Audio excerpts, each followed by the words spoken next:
Nous voulons passer un moment ensemble et partager autour de la parole de Dieu. Nous croyons que la parole de Dieu, elle est essentielle. Elle est essentielle, elle est indispensable.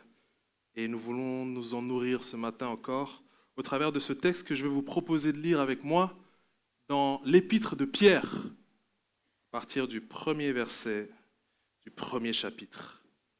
L'épître de Pierre, premier chapitre, du verset 1er au verset 8 et 9. L'épître de Pierre, chapitre 1er, versets 1 à 9. Je vais le lire dans la version NBS, Nouvelle Bible Second. Il est dit ceci: Pierre, apôtre de Jésus-Christ, à ceux qui ont été choisis et qui vivent en étranger dans la dispersion, dans le Pont, en Galatie, en Cappadoce, en Asie et en Bithynie, tels qu'ils ont été désignés d'avance par Dieu le Père dans la consécration de l'Esprit, pour l'obéissance et l'aspersion du sang de Jésus. Que la grâce et la paix vous soient multipliées. Verset 3. Béni soit le Dieu, le Père de notre Seigneur Jésus, qui dans sa grande compassion nous a fait naître de nouveau par la résurrection de Jésus-Christ d'entre les morts, pour une espérance vivante. Notez, pour une espérance vivante. Pour un héritage impérissable, sans souillure, inaltérable, qui vous est réservé dans les cieux, à vous qui êtes gardés par la puissance de Dieu, au moyen de la foi, pour un salut prêt à être révélé dans les derniers temps. Ainsi vous êtes transportés d'allégresse, quoique vous soyez maintenant, pour un peu de temps, puisqu'il le faut, attristés par diverses épreuves, afin que la qualité éprouvée de votre foi, bien plus précieuse que l'or périssable, quoique éprouvée par le feu, se trouve être un sujet de louange, de gloire et d'honneur à la révélation de Jésus-Christ. Vous ne l'avez pas vu, mais vous l'aimez. Maintenant même, vous ne le voyez pas, mais vous mettez votre foi en lui, et vous êtes transportés d'une joie indicible et glorieuse, tandis que vous obtenez le salut comme aboutissement de votre foi. Amen. Ce matin, nous allons parler d'espérance.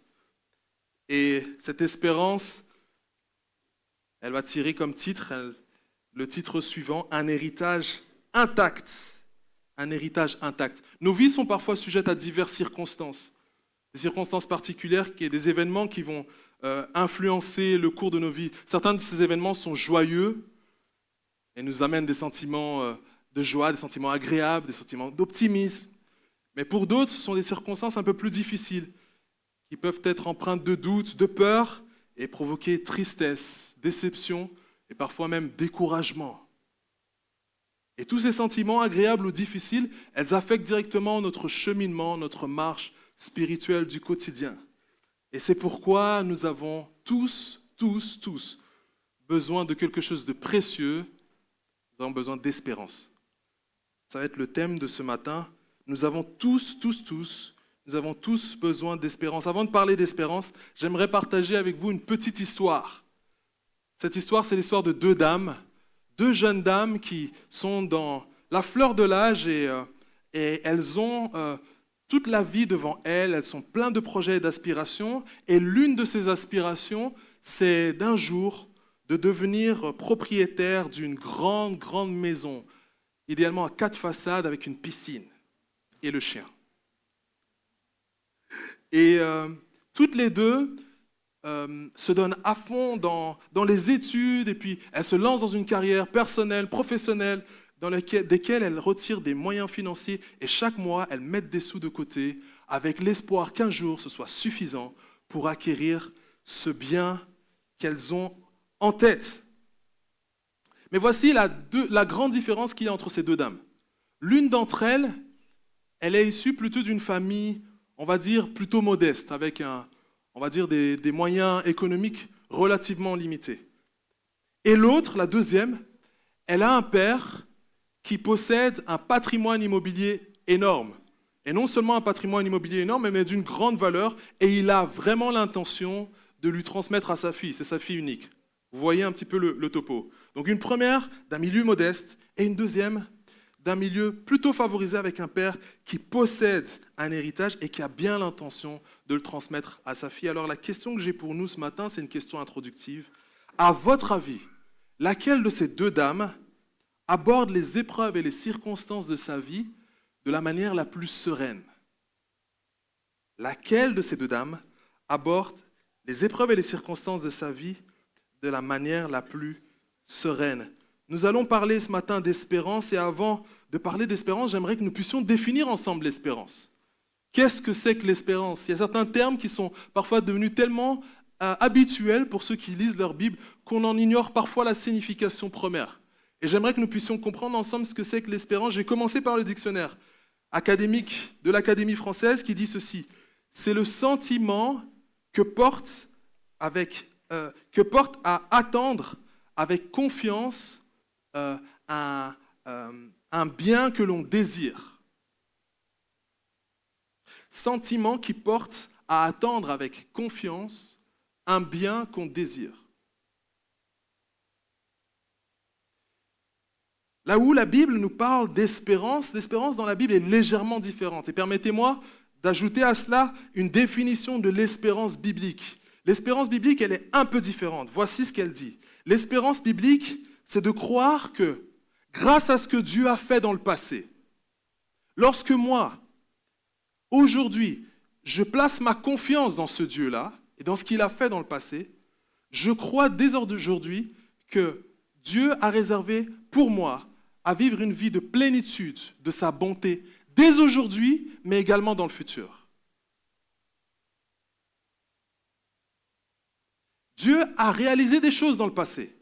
Lorsque moi j'y crois aujourd'hui et que je m'y attache avec confiance, je crois que Dieu a prévu, ce qu'il a prévu pour moi, c'est de vivre une vie de plénitude de sa bonté, aujourd'hui déjà, et dans le futur. Ça, c'est l'espérance biblique. Vous voyez la différence entre les deux? L'espérance, je dirais philosophique, s'appuie sur le regard fixé sur le bien qu'on vise. L'espérance biblique, elle se base sur ce que Dieu a fait, ce qu'il a fait dans le passé. Chaque fois que j'y réponds aujourd'hui dans une pleine confiance, je crois que je peux vivre une vie de plénitude de sa bonté aujourd'hui et demain. Ça, c'est l'espérance biblique. De là, nous voulons tirer quelques points pour essayer de comprendre, mais comment garder cette espérance? Quelles sont les clés que nous pouvons saisir aujourd'hui de ce texte pour saisir cette espérance, pour pouvoir l'avoir avec nous et pour pouvoir la garder? C'est le développement que je vous propose aujourd'hui, ce sera en 4 grands points. Et le premier point que je veux partager avec vous, c'est que Dieu a un plan parfait dans lequel l'être humain est au cœur de sa préoccupation. Dieu a un plan parfait dans lequel l'être humain est au cœur de sa préoccupation. C'est ce que nous avons lu tout à l'heure. Il nous a fait naître de nouveau. Pourquoi? Pour une espérance vivante. C'est Dieu qui fait et c'est nous qui sommes au bénéfice. Il nous a fait naître de nouveau. Le verset 5 nous dit « Vous êtes gardés par ». Verset 6 nous dira « Vous êtes transportés par ». C'est comme si Dieu prenait pleinement l'action au bénéfice de sa création de l'être humain. Dieu a un plan parfait. En théologie, il y a un concept qui s'appelle la grande histoire du salut. Certains diront le plan du salut de Dieu pour l'humanité. Je fais une petite parenthèse avec cela, juste pour que nous puissions comprendre une fenêtre un peu plus large. C'est-à-dire que Dieu, ce plan, on peut le détailler en plusieurs étapes. La première, c'est que Dieu crée. C'est la création. Dieu crée l'être humain. Il créera l'être humain, l'homme, à son image et à sa ressemblance. Amen? Genèse. La deuxième étape, ça va être une épreuve difficile, c'est la chute. C'est le moment où l'homme rebelle par ses mauvaises actions, en tout cas par ses actions qu'il considère être les bonnes, désobéit à Dieu, et ça c'est la chute, c'est une séparation avec Dieu. Mais derrière cela, l'histoire ne s'arrête pas là. Dans le plan de Dieu, l'être humain, il y a une suite à cette histoire. Même lorsque l'être humain aura, permettez-moi l'expression, foiré, littéralement foiré, Dieu a une perspective derrière. Amen. Et la suite, c'est quoi? C'est un plan, c'est une promesse d'une rédemption. C'est une promesse d'un salut. Ensuite, c'est la rédemption. Et derrière ça, c'est la nouvelle création. Qu'est-ce que cela nous dit de Dieu? Ça nous dit que notre Dieu a toujours une longueur d'avance. Notre Dieu a toujours une idée derrière. Notre Dieu prépare quelque chose en chemin. Et c'est ce que nous voyons un petit peu dans le texte. Plusieurs expressions sont reprises. La mort de Jésus-Christ, la résurrection de Jésus-Christ, mais pas seulement ça. La nouvelle naissance, une espérance vivante et le salut pour toi et moi. J'imagine les destinataires de cette lettre. C'était un groupe de personnes, de jeunes chrétiens situés dans cette région d'Asie mineure. Et chaque communauté ou chaque groupe de chrétiens recevait cette lettre avec un empressement. Et je les imagine en joie en train de lire cette lettre en disant « Vous êtes nés de nouveau, pas pour rien les gars, pour une espérance vivante. Il y a quelque chose derrière. Il y a plus derrière. Vous n'êtes pas seuls, vous n'êtes pas abandonnés. Il y a quelque chose derrière. Votre vie chrétienne ne tournera pas autour uniquement des épreuves, mais il y a quelque chose de précieux derrière, une espérance vivante. Amen. Alors malgré l'épreuve, malgré les circonstances délicates, le croyant, celui qui est né de nouveau, doit pouvoir réaliser encore aujourd'hui que Dieu a un plan parfait pour lui. Et ce plan, il est disponible. C'était mon premier point. Amen.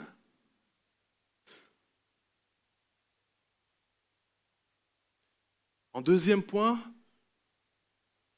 je mets en évidence ce matin pour nous que ce plan, le plan de Dieu pour nous, nous devons admettre une chose, c'est que nous ne le saisissons pas, il est un petit peu insaisissable. Amen. Dieu, le plan de Dieu est plus grand que nous ne l'imaginons. Ce plan dans lequel nous vivons, il est plus grand que nous ne l'imaginons et nous pouvons nous y abandonner avec confiance. J'aime prendre cette illustration, peut-être qu'elle parlera à certaines personnes aujourd'hui. C'est comme si vous voyez un énorme tableau. Et dans ce tableau, vous voyez une énorme fresque qui est représentée avec énormément de personnages et de petites cellules, de petits carrés, différentes scènes autour de laquelle gravitent différents personnages. Et imaginons cet énorme tableau, vous ayez la possibilité de zoomer au travers. Lorsque vous zoomeriez au travers du tableau, vous découvririez qu'en fait, en zoomant un personnage, vous rentreriez dans une plus petite fenêtre et vous verriez sa vie avec un contexte bien plus petit. Ce contexte bien plus petit, c'est le contexte dans lequel vous et moi nous vivons. Nous sommes parfois limités à notre petite fenêtre. Devant nos épreuves, devant nos réalités, devant nos circonstances qui nous traversent, nous sommes comme limités aux petites fenêtres que nous voyons. Ce matin, j'aimerais nous amener à considérer que Dieu a une vision bien plus globale. Il voit les choses dans une fenêtre plus large. Je prends une deuxième illustration peut-être qui peut nous parler aujourd'hui. Vous voyez, nous nous trouvons là. Moi, j'ai une vue qui est limitée à 180, je ne sais pas pour vous. 180 degrés correspond à ce que je vois devant. Ce qu'il y a derrière moi, je ne le vois même pas. Vous voyez? Je ne le vois même pas. Vous le voyez, mais moi, je ne le vois pas. Dieu qui connaît tout et il voit tout, il maîtrise l'ensemble de la fenêtre. Amen. En réalisant cela, qu'est-ce que cela veut dire? Nous réalisons à la fois la grandeur de Dieu, mais nous réalisons à la fois que ce Dieu grand, nous pouvons lui faire confiance puisqu'il voit tout et il connaît tout. C'est ce que nous dit 1 Jean 3, 20. Nous aimons avoir ce genre d'affirmation. Mais 1 Jean 3, 20 nous dit que Dieu connaît toutes choses. Dieu connaît toutes choses. Ta réalité du moment présent, bien que délicate et difficile, bien que inaccessible et incompréhensible, bien que parfois insaisissable, tu ne la connais peut-être pas, tu ne la maîtrises peut-être qu'en partie, tu ne la saisis peut-être par des bribes, mais notre Dieu connaît toutes choses. Amen.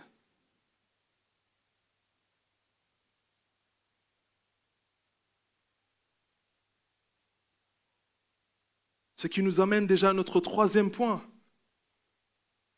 Le troisième point, c'est un héritage. C'est un héritage. Nous l'avons lu tout à l'heure et j'aimerais le relire. Béni soit Dieu, le Père de notre Seigneur Jésus, qui, selon sa grande miséricorde, nous a fait naître de nouveau par la résurrection de Jésus d'entre les morts pour une espérance vivante. Bien-aimés, cette espérance vivante, c'est notre héritage. Qu'est-ce qu'un héritage ? Est-ce que quelqu'un d'entre vous a déjà perçu un héritage ? Ne levez pas la main, ne levez pas la main. Vous allez vous faire courser à la fin du culte. Qu'est-ce qu'un héritage ? Un héritage, c'est généralement un bien, c'est un trésor. En tout cas, c'est quelque chose d'une grande valeur. Que quelqu'un se dit, c'est tellement d'une grande valeur que je dois le réserver à des bénéficiaires. Généralement, les bénéficiaires, ça va être les membres de sa famille. Prenez par exemple des parents. Ils veulent le réserver à leurs enfants. Un héritage ici, il est réservé à un certain nombre de personnes. Pas à tout le monde. Un héritage, ce n'est pas quelque chose dont on vient se saisir, qui est sur la place publique. Ce n'est pas de ça dont il s'agit. Un héritage, c'est quelque chose qui est réservé, qui est consigné dans un écrit, qui est consigné dans un testament. Et généralement, un héritage, c'est quelque chose d'extrêmement précieux. Et plus qu'une chose précieuse, un héritage, c'est quelque chose qui a vocation à être transmis, quelque chose qui a vocation à être partagé. C'est quelque chose également dont le bénéficiaire n'a pas nécessairement conscience de la préciosité, je ne sais pas si ce terme existe, en tout cas de la valeur absolue. Et pourtant, un jour, un notaire l'appelle en disant « Venez, nous devons parler de quelque chose ». Et il le découvre à ce moment-là. À toi, il sera donné le fer à repasser de grand-mère. Mais je ne voulais pas le fer à repasser. On découvre l'héritage à ce moment-là. L'héritage, c'est quelque chose de précieux et de gardé. Bien-aimés, pourquoi nous parlons d'héritage ce matin?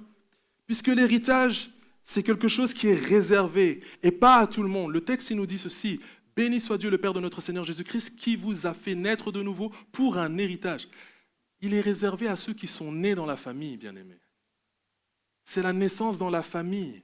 Lorsque quelqu'un naît de nouveau, il naît dans une famille. Il est adopté dans une famille. La nouvelle naissance te fait passer d'un endroit où tu es né peut-être d'une manière naturelle exclusivement, mais la nouvelle naissance nous fait rentrer dans une autre lignée, dans laquelle un Père bien-aimant, un Père plein de bonté, nous fait rentrer au bénéfice de certaines grâces particulières. Et l'une de ces grâces ce matin, c'est une espérance vivante. Face aux réalités, face aux difficultés, aux circonstances, il nous réserve une espérance vivante comme un héritage. Et cet héritage, il a 3 caractéristiques qui est tiré du texte que nous avons lu tout à l'heure. Et je vais les relire avec vous. C'est ce que nous retrouvons au verset. Je vais le relire au verset 4. Il est dit ceci. Je le lis toujours dans ma version en NBS. Pour un héritage qui est impérissable, sans souillure et inaltérable. 3 caractéristiques: impérissable, sans souillure et inaltérable. 3 caractéristiques. À la lecture première de ces 3 caractéristiques, on se dirait qu'elles ont l'air d'être très similaires. Ces 3 mots semblent avoir la même signification. En essayant de gratter le texte davantage, en allant un peu plus en profondeur, j'essaye ici de vous proposer 3 interprétations, ou du moins 3 compréhensions que j'en ai eues, que je partage avec vous ce matin. L'espérance vivante, elle est vivante, pourquoi? Parce qu'elle a ces 3 caractéristiques. Elle est impérissable, elle est sans souillure et elle est inaltérable. Impérissable veut dire ceci. Impérissable, c'est quelque chose qui ne peut pas se détruire dans le temps. Ça ne se détruit pas dans le temps. Oui, je prends un exemple, peut-être parlant, vous voyez ces smartphones? En général, on leur donne combien? Allez, 2 ans, certains diront 3 ans.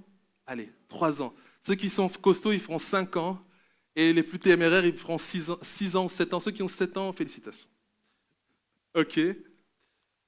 Qu'est-ce que ça dit? Ça nous dit que tous les objets que nous possédons, tout ce que nous avons, tout ce que nous touchons et pouvons saisir a une durée de vie.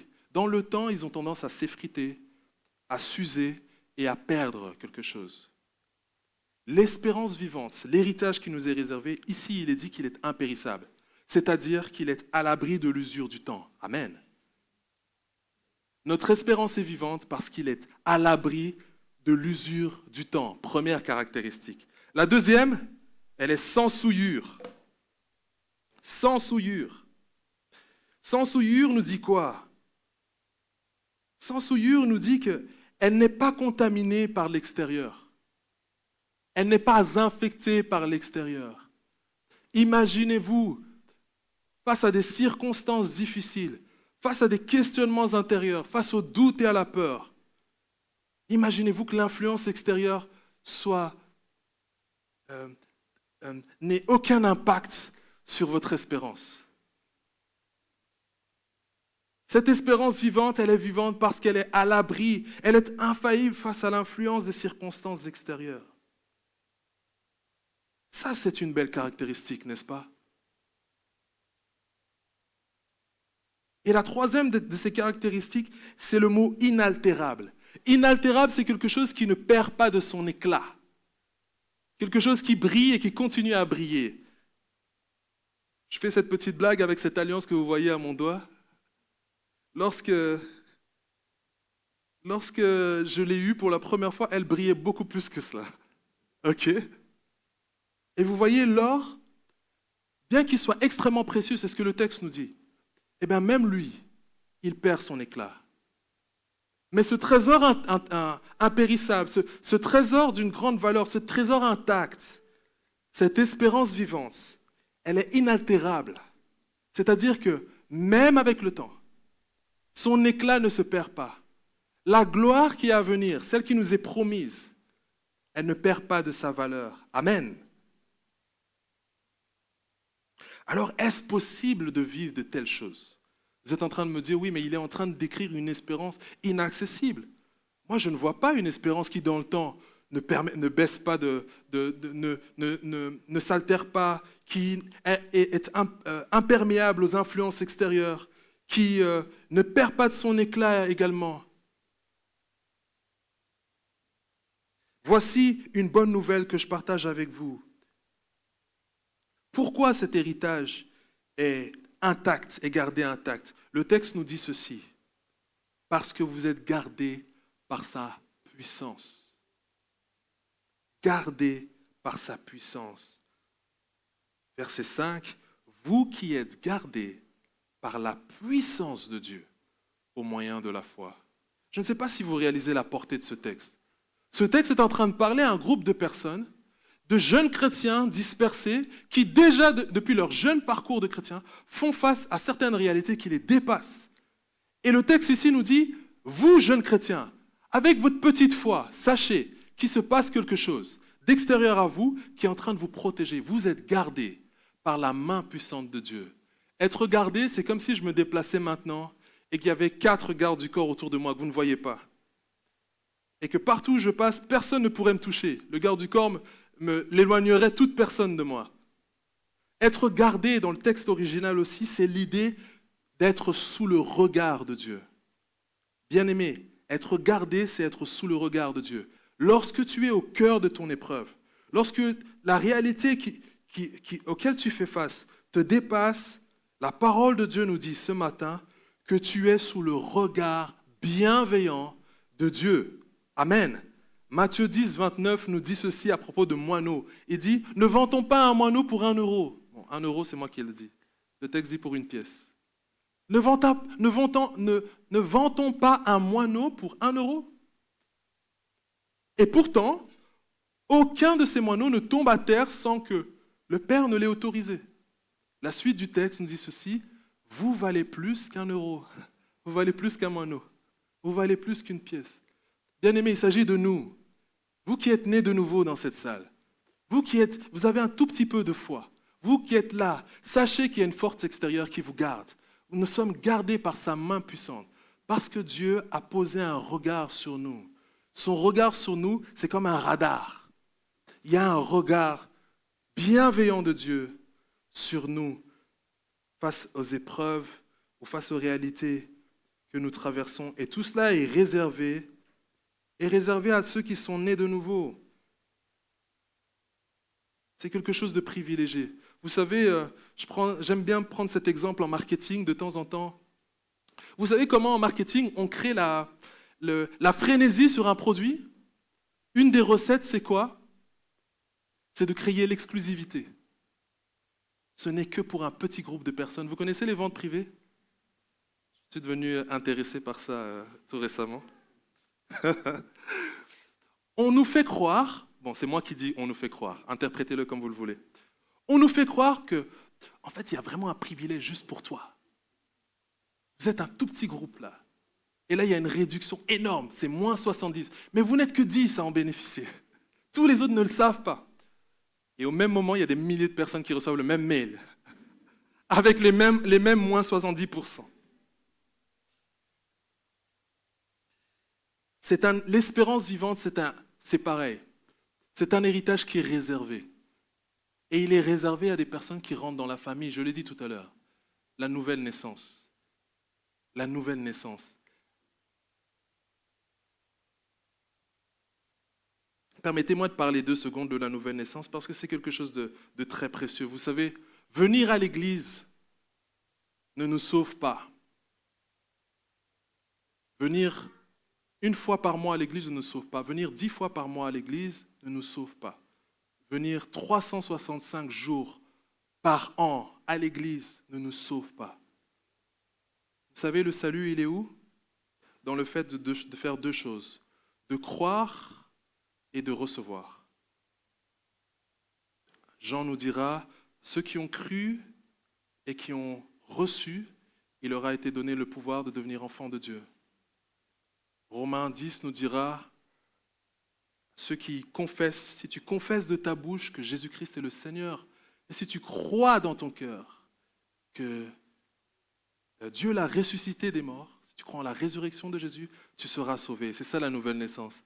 La semaine dernière, nous étions là, nous avions la chance et l'honneur avec le pasteur Théodore d'assister à des baptêmes où des personnes ont dit « Je crois en toi, Seigneur, que tu es le Seigneur Jésus. Je crois que tu es mort et que tu es ressuscité. » Et le fait de faire cette déclaration publique, cet engagement d'une bonne conscience devant Dieu, devant les hommes, c'est là le baptême que nous avons pu célébrer ensemble le dimanche passé. La nouvelle naissance, bien aimé, c'est la porte d'entrée. Et l'héritage dont nous parlons ici, il est réservé à des membres d'une famille. Bien aimé, peut-être que c'est la première fois que tu es dans ce lieu. Cet héritage-là, il est accessible. Il ne demande pas une qualification personnelle. Il ne demande pas, un parcours de foi en béton. Il ne te demande pas d'avoir une histoire de foi extraordinaire. Il te demande juste un tout petit peu de foi.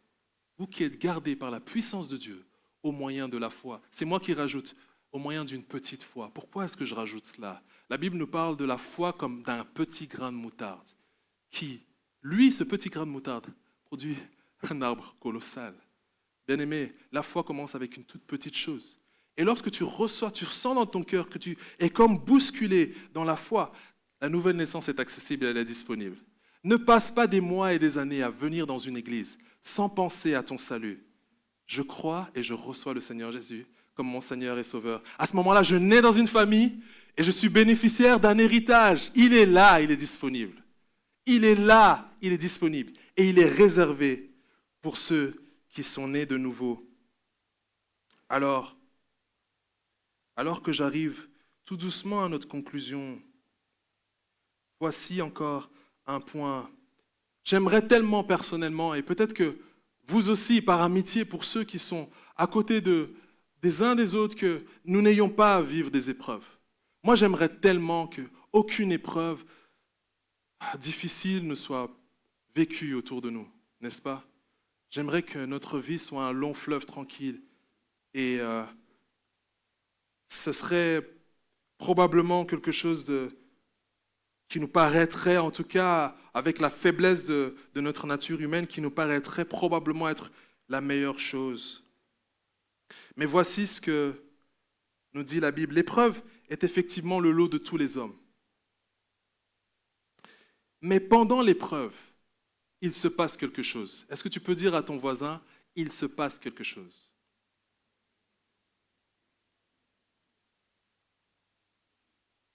1 Corinthiens 10 nous dit ceci au verset 13. Et j'aimerais que vous compreniez qu'il se passe quelque chose pendant l'épreuve. Aucune tentation, épreuve, c'est le même terme. Aucune épreuve ne vous est survenue qui n'ait été humaine. Notez, Dieu est fidèle et ne permettra pas que vous soyez éprouvés au-delà de vos forces. Mais avec l'épreuve, qu'est-ce qu'il se passe? Il prépare aussi le moyen d'en sortir, afin que vous puissiez la supporter. Amen. Pendant l'épreuve, il se passe quelque chose.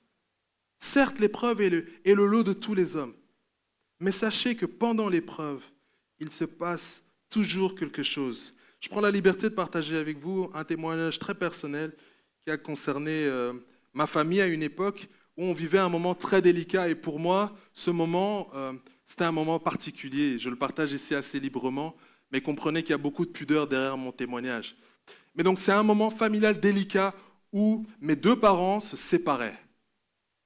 Une réalité qui est difficile dans le regard d'un adolescent à cette époque-là. Et lorsque je vis cela, j'ai un sentiment très fort qui ressort, alors que j'étais déjà chrétien, en tout cas j'avais une compréhension de la foi. Le sentiment qui ressort, c'est que Dieu était injuste et qu'il m'avait abandonné. Il était injuste. Injuste pourquoi? Parce que moi je prie, je vais à l'église et j'ai une vie plus ou moins rangée. Et donc, pour moi, je n'ai pas de raison d'être éprouvé. Et la deuxième, c'est que Dieu m'avait abandonné. Parce que je ne le voyais absolument pas dans l'épreuve et j'avais l'impression, à ce moment-là, que je devais galérer tout seul.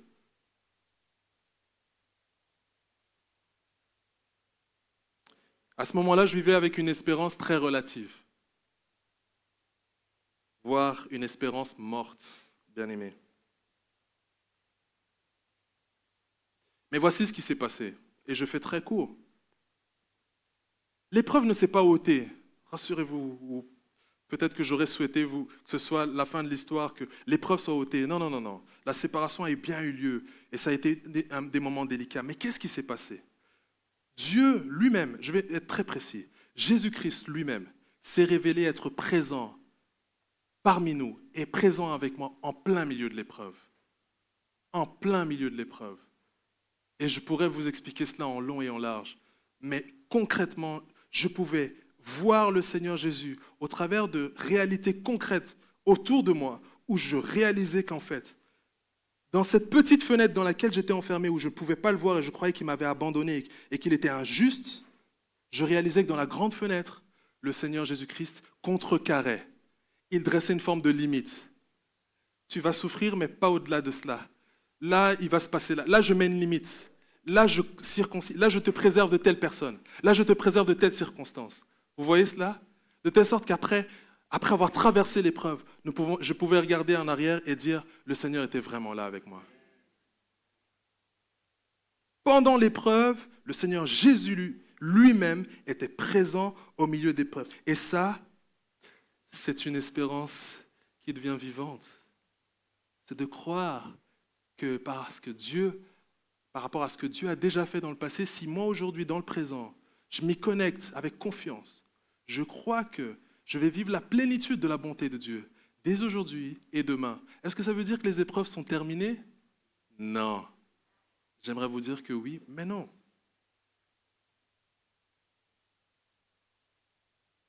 Mais derrière l'épreuve, la Bible nous dit ceci, et j'aimerais que nous puissions le croire. Et peut-être ce matin, tu vas le croire, non pas par expérience, mais je te demanderai de le croire par la foi. Il est dit ceci, verset 6. Ainsi vous êtes transportés d'allégresse, donc de joie, quoique maintenant, pour un peu de temps, puisqu'il le faut, vous soyez attristés par diverses épreuves, afin que, qu'est-ce qui se passe?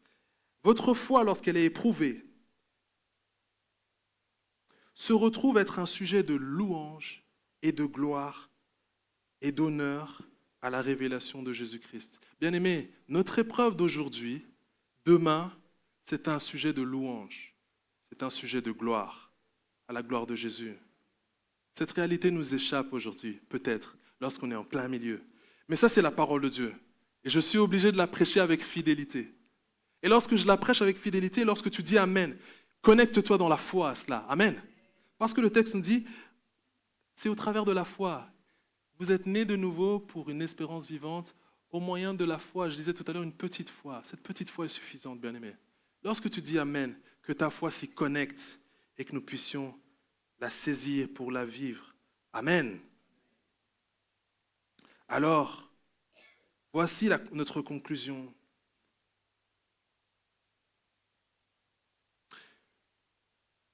Nous sommes nés de nouveau pour quelque chose. Nous ne sommes pas nés de nouveau pour rien. La nouvelle naissance nous donne accès à une famille. Dans cette famille, il y a un père. Et ce père a prévu un héritage. La Bible nous dit que nous sommes héritiers avec Christ. Nous sommes co-héritiers avec Christ. Vous voyez? Nous sommes héritiers, il y a quelque chose. Et cet héritage n'est pas n'importe lequel. C'est un héritage intact, c'est un héritage précieux.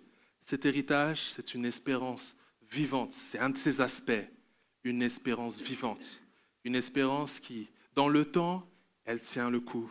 Face aux circonstances extérieures, elle est préservée, elle tient le coup. Et devant elle ne perd pas de son éclat. Elle nous amène à vivre cette glorieuse gloire qui est à venir en Jésus-Christ. Pourquoi? Parce que nous sommes gardés par la puissance de Dieu. Ce n'est pas une force intérieure à puiser. Ce n'est pas quelque chose que tu dois créer par toi-même. Mais il y a une puissance de Dieu. La même puissance qui a ressuscité Jésus-Christ d'entre les morts, elle nous garde aujourd'hui. Amen. Ça, c'est le message de ce matin que je voulais vous partager avec beaucoup de conviction et de joie. Et à cela, je reviens à ma question du début. Alors, laquelle des deux dames, à votre avis, fera face à les circonstances de sa vie avec le plus de sérénité? La première, c'est-à-dire celle qui vient d'un milieu relativement modeste, ou la deuxième, celle qui a un père qui lui a prévu un patrimoine immobilier? D'après vous, quelle serait la réponse? J'entends la première et la deuxième. Voici la réponse que je vous propose ce matin.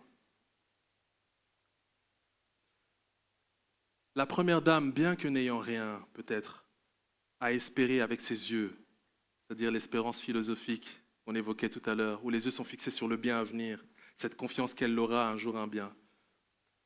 Le jour où elle fixe son regard vers le Seigneur, en sachant qu'il l'a déjà promis et il lui réserve quelque chose de précieux, elle affrontera la vie et les circonstances de la vie avec une espérance vivante, de manière solide. Elle tiendra face aux circonstances. Pourquoi? Parce que son regard, il est fixé vers celui qui lui a réservé quelque chose de précieux, quelque chose d'intact, parce qu'elle est gardée par la puissance de Dieu. Amen. Peut-être qu'elle ne verra pas sa maison quatre façades. Peut-être qu'elle ne verra pas sa maison quatre façades. Mais elle vivra sa vie de la manière la plus sereine possible, parce qu'elle est gardée par la puissance de Dieu. Amen. C'est ce que nous voulons vivre, bien-aimés. C'est ce que nous voulons vivre. C'est ma prière pour chacun d'entre nous. Amen. Amen. J'aimerais que nous puissions fermer les yeux parce que nous allons prier. Et avant, alors que nous sommes là en train de prier, je sais qu'il y a peut-être plusieurs, j'aimerais vraiment que nous gardions les yeux fermés, s'il vous plaît. Peut-être plusieurs, ou certains d'entre nous, ou une ou deux personnes. Vous êtes arrivés ce matin dans ce lieu en vous disant, oui, mais moi, j'entends parler de la nouvelle naissance, mais en vérité, je ne suis pas né de nouveau. Moi, j'ai adhéré à la foi parce que j'ai adhéré à l'idée d'aller à l'église et je crois qu'il y a un être supérieur. Mais la nouvelle naissance, je ne l'ai pas vécue. Et je ne fais pas vraiment partie de cette famille dont on a parlé tout à l'heure. Si c'est ton cas, j'aimerais te dire ce matin que la nouvelle naissance, c'est le commencement d'une nouvelle histoire. C'est le commencement d'une histoire complète dans laquelle le Seigneur veut avoir dès aujourd'hui vivre une vie nouvelle, mais aussi dans une éternité qui nous prépare. Jésus-Christ a dit, je m'en vais vous préparer une place au ciel. Et si ce n'était pas le cas, je ne vous l'aurais pas dit. C'est ce que dit Jésus-Christ à ses disciples. Aujourd'hui encore, si tu entends sa voix, n'endurcis pas ton cœur. C'est peut-être le moment de répondre à cet appel que tu ressens, pressant, et tu dis, je n'ai pas encore donné ma vie au Seigneur Jésus. Si c'est ton cas là où tu es, j'aimerais t'inviter à faire une chose. Simplement lever la main, discrètement. Lève la main. Tu peux lever la main là où tu es. Si tu ressens, tu sais que tu n'as jamais fait une prière où tu ouvres ton cœur en disant « Seigneur, je veux naître de nouveau, je ne suis pas né de nouveau. » Et dans ton cœur, tu sens que tu es appelé, tu es happé ce matin. Lève la main là où tu es. C'est ton jour aujourd'hui. C'est le jour de rentrer dans cette famille. C'est le jour de rentrer dans cette famille de manière définitive. Là-bas, le Père a réservé des choses. Aujourd'hui, nous avons découvert ensemble un des aspects, un héritage intact, une espérance vivante. Mais il y a plein d'autres choses qui te sont réservées lorsque tu rentres dans la famille de Dieu. Ok, si c'est ton cas, je vois des mains levées. Oui. Tu peux baisser ta main. Vous pouvez baisser vos mains. Et je vais t'inviter à faire cette prière avec moi, là où tu es. Et pour les autres qui ont déjà reçu le Seigneur Jésus-Christ, j'aimerais que vous puissiez prier pour ces personnes qui ont levé la main, même si vous ne les connaissez pas. Et dans votre prière, faites une prière d'adoption, une prière de bienvenue dans la famille. Alors que moi, je vais prononcer une prière, j'ai proposé à ces personnes qui ont levé la main simplement de répéter cette prière. Vous pouvez le faire à haute voix ou vous pouvez le faire dans votre cœur. Dites avec moi, Seigneur Jésus, je crois que tu es le Fils de Dieu. Je crois que tu es mort et que tu es ressuscité. Et je crois aujourd'hui que tu veux faire de moi un membre de la famille de ton Père. Merci de me pardonner de tous mes péchés qui me séparaient de mon Père, de ton Père. Et merci de faire de moi un enfant de Dieu ce matin. Pardonne-moi pour toutes mes fautes et tous mes torts passés. Et purifie-moi par le sang de Jésus, le sang de la croix, ce sang qui parle plus que le sang d'Abel et qui nous purifie de tout péché. Amen. Je vais prier encore. Père, je te prie pour ces personnes qui ont levé leurs mains. Là où elles ont levé leurs mains, Seigneur, c'était une main tendue vers toi. Peut-être même une main au secours, Seigneur. Seigneur, derrière cette prière, Seigneur, je te prie que cet engagement sincère soit tourné vers toi exclusivement. Seigneur, merci de te révéler comme un Père. Jésus-Christ, merci de te révéler comme un ami. Merci de te révéler comme Emmanuel, c'est-à-dire Dieu avec nous, d'ores et déjà maintenant. Merci Seigneur Dieu de revêtir d'un esprit d'adoption pour ceux qui ont levé la main, qui sachent dès maintenant qu'ils sont enfants de Dieu et qu'ils n'ont pas à ils ne sont pas des enfants bâtards ou des enfants rejetés, mais ils ont été désirés. Ils ne sont pas seulement nés de la chair, mais ils sont nés par la volonté de Dieu lui-même. Nous avons prié dans le nom de Jésus. Amen. Alors, nous gardons les yeux fermés. J'aimerais prier avec les personnes qui aujourd'hui sont venues aussi avec un cœur assez triste et assez lourd par les circonstances qui vous dépassent, les circonstances de la semaine, les circonstances du mois passé, des circonstances particulièrement difficiles qui atteignent votre foi et peut-être même votre espérance. Aujourd'hui, vous ne pouvez pas attester que votre espérance est vivante, vous attestez plutôt qu'elle est en berne. Je voudrais prier avec vous. J'aimerais vous proposer que vous puissiez lever la main là où vous êtes, simplement comme un signe pour dire « Seigneur, j'ai besoin de toi. Seigneur, j'ai besoin de ton secours. » Et lorsque vous avez levé la main, vous pouvez la baisser. Oui. Oui. Seigneur, vois vos mains. Vous êtes sous le regard de Dieu ce matin. Vous êtes sous le regard du Dieu Tout-Puissant. Je voudrais prier pour vous. Et tous ceux qui peuvent s'associer à cette prière, nous faisons maintenant. Seigneur, notre Dieu, nous nous tournons vers toi, parce que ta parole, elle est la vérité. Lorsque nous la lisons et nous la saisissons, nous voulons non seulement la comprendre intellectuellement, mais rentrer dans ta parole au travers de la foi. Seigneur, j'aimerais te présenter, Seigneur Dieu, ces frères et ces sœurs qui, la main levée, crient vers toi en disant qu'ils ont tant besoin de toi, Seigneur, face aux réalités qui sont les leurs. Celles-là où nous n'avons pas accès, celles-là où, lorsque nous allons nous saluer tout à l'heure, nous n'aurons même pas accès, mais que toi tu connais, parce que toi tu as une vue à 360 degrés, tu connais tout, Seigneur. Ta parole déclare que tes yeux sont sur le moineau, Seigneur. Tes yeux sont posés également sur nous, qui avons plus de valeur qu'un moineau. Seigneur, je voudrais te les recommander à ta grâce ce matin. Seigneur, afin qu'ils puissent affronter cette semaine avec une espérance vivante, Seigneur. Une espérance ressuscitée par toi, Seigneur. Une espérance dans laquelle ils peuvent regarder à toi avec la confiance que ce que tu as fait dans le passé, Seigneur, tu leur permets, Seigneur Dieu, de vivre encore aujourd'hui la plénitude, la bonté de ce que tu as prévu pour eux aujourd'hui et plus tard, Seigneur. Et même lorsque l'épreuve est difficile, Jésus-Christ, je te prie, ô Jésus, de leur tenir par la main, une main ferme qui ne les lâche pas, Seigneur, qui n'est pas à tenir une main ailleurs, mais Seigneur, qu'ils puissent s'appuyer sur toi. Heureux ceux qui trouvent leur appui en l'Éternel, qui puissent vivre ces choses. Éternel notre Dieu, merci, ô Dieu, pour ta grâce et ton amour et ta fidélité. Nous voulons continuer à persévérer en dépit des circonstances, même lorsque ce sera trop dur, et regarder à toi jusqu'à ce que tu reviennes, Seigneur Jésus. Que ton nom soit loué, le nom de Jésus. Amen.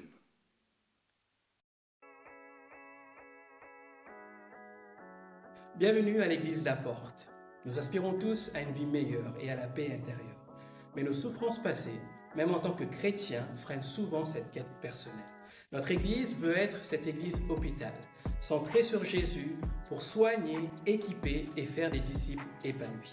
Sa mission, centrée sur Jésus, vise à impacter chaque individu de tout âge au service de Dieu. Aujourd'hui, nous soignons déjà par des initiatives comme Libère ton identité, des ateliers sur la parentalité ou contre les violences sexuelles.